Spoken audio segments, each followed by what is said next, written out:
We will. Well, Michael, it's good to see you again. Nice to see you, here Barbara. in Washington, D.C. for the big premiere last night of Disclosure. I have not read the book, but I certainly have heard a lot about, a buzz about the movie. Good movie, Michael. Thank you. Yeah, I Thank you. enjoyed Yeah, it we're very getting a much. Very nice response. This is the closest you get to like opening night in the theater. They put this picture together quite quickly. I think Michael's novel came out in January, The Disclosure. Barry Levinson and the screenwriter Paul Antanasio worked on a script in only 7-8 weeks.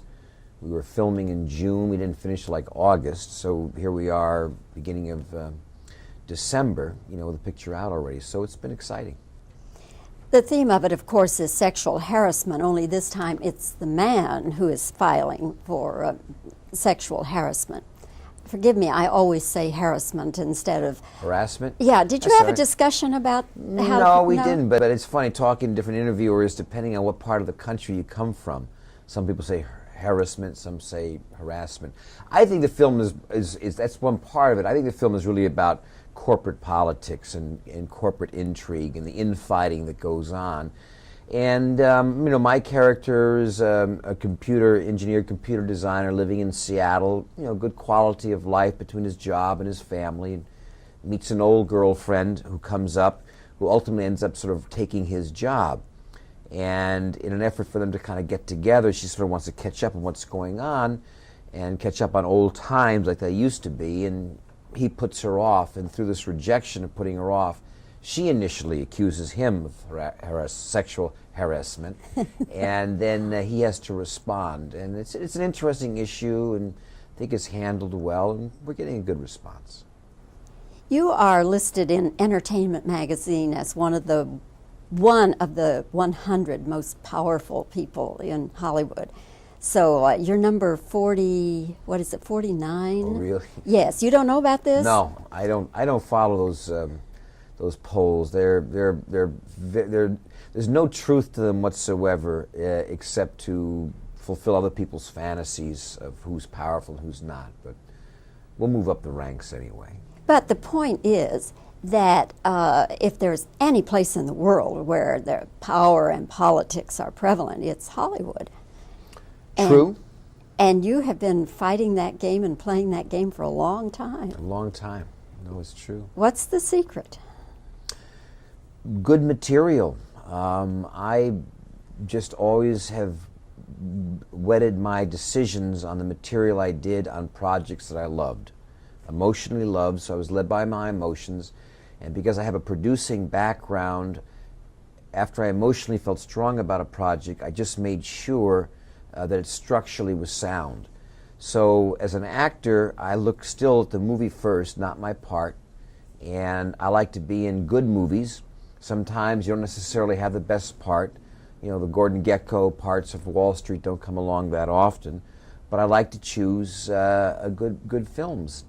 And I think that I've always known the reason I chose a picture, and it wasn't for money. Most of the pictures that I've always taken were initially perceived as big risks, but we executed them well. So it has to do with execution and trying to make the best movie possible rather than worrying about my own self as a performance as an actor. But you can't always tell. I mean, the wisest people in Hollywood, sometimes the things they think will be the surefire hits bomb. And people like you who've taken a number of risks with your China syndromes and One Flew Over the Cuckoo's Nest. Fatal Attraction was... Fatal Attraction, yeah. So, go figure. Well, I guess the difference is people who are looking for a project believing that they think it's going to be a hit, in other words, trying to judge the barometer of audiences, I think are in the wrong ballpark. And I lead with my heart, with my emotions, and feel that I have good instincts. And if I execute it well, maybe there'll be a few other people out there that want to see it. Also, all the pictures I do are kind of reality-based. I mean, I do pictures about real people right now, today. I mean, going all the way back. Other actors do good, action escape pictures or sci-fi films. All my pictures are about real people and characters. And so although a lot of the characters I played are flawed, they have problems, and most of the movies I deal with are about moral dilemmas. That's the way I see life now. In the old days, my father's time, when there wasn't so much television, screen heroes were larger than life. They stood up there and good was good, bad was bad. I don't think it's like that anymore. So I like to deal with characters in real life situations who are struggling with moral dilemmas, and I find that heroic, particularly if they make the right decision and rise above it. Very quickly, have you ever felt that you were sexually harassed?